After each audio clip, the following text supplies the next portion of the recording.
But first, a private memorial service will be held today for 16-year-old Jett Travolta. This as fellow Scientologist Lisa Marie Presley comes to the defense of his family and their religion. We will hear from a spokesman for the Church of Scientology in just a moment. But first, NBC's Carrie Sanders is in Ocala, Florida with the latest. Good morning to you, Carrie.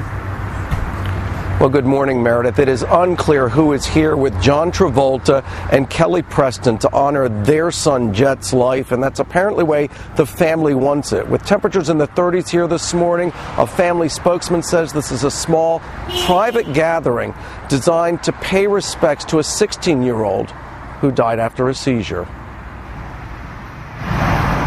Some family and close friends attending 16-year-old Jett Travolta's memorial service have arrived in private planes, landing at the Travolta's Florida home, which sits next to a nearly 2-mile-long airstrip.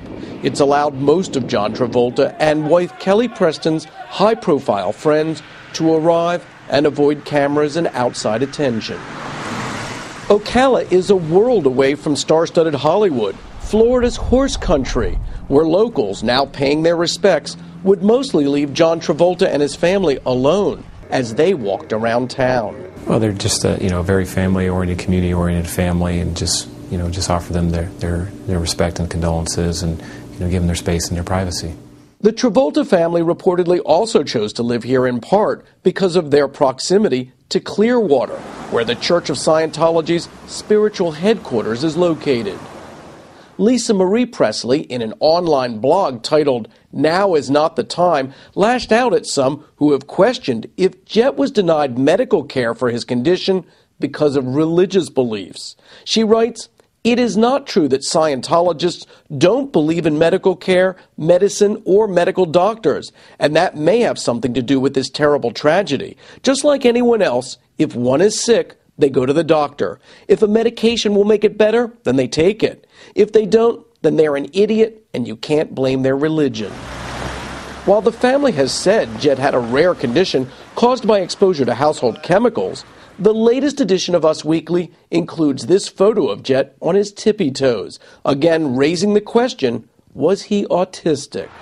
The Church of Scientology says it does not acknowledge or deny the existence of autism. Under church beliefs, Jett's spirit will now return to Earth. Scientologists believe in something akin to reincarnation, that a person's spirit returns to Earth in another body. Meredith? Carrie Sanders, thank you so much. Tommy Davis is a spokesman for the Church of Scientology International in Los Angeles. Mr. Davis, good morning to you.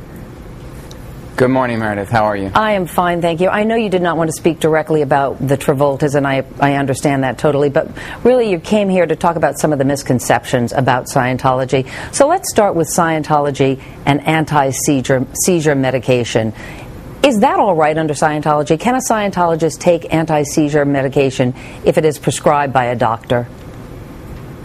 Absolutely, yeah. Whenever you're dealing with any kind of physical condition, I mean, this isn't the kind of thing that's even an option. I mean, this is mandatory. You have some sort of physical condition diagnosed by a medical doctor, and that doctor is prescribing a medication. The person's going to take it. I mean, just like anybody else would. You're dealing with a physical condition, you're going to do that. See, for Tommy, sure. I think some of the confusion comes from your own website, because it states that all Scientologists lead drug-free lives. So does that not mean then all drugs, but just maybe illicit drugs, illegal drugs like cocaine or marijuana?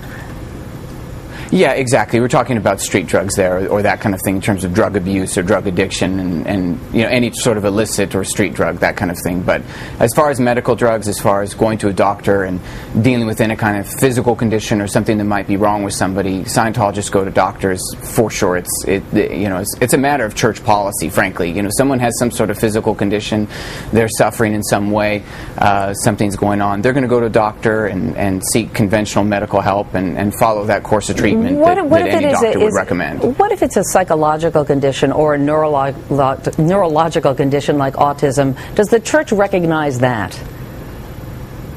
Well, when you're talking about a medical condition, you're talking about something that's physically wrong with somebody and that kind of thing in the province of a medical doctor. I mean, that's really what we're talking about here.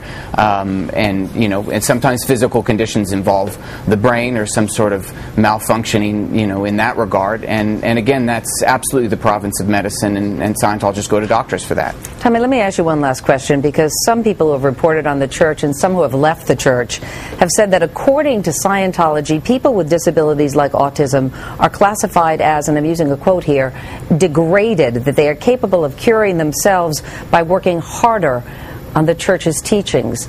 Is that the position of Scientology? Absolutely not. I mean, that's completely false, and frankly, really what we're talking about here is this is a tragedy. I mean, no parent ever thinks they're going to lose their child, and I think if you have people coming out of the woodwork like that, saying these kinds of things, I mean, I think that's pretty disgusting, and really what you said is not true. I've never heard of any such thing, and there's nothing in or with Scientology that would ever look down on somebody in any way, shape, or form. I mean, we think, I think that's pretty gross, and I think it's a tragedy, and it certainly doesn't sound like anything I've ever heard. I can tell you it's absolutely not true. All right, Tommy Davis, thank you so much for your time this morning. You're very welcome. Thank you so much, Meredith.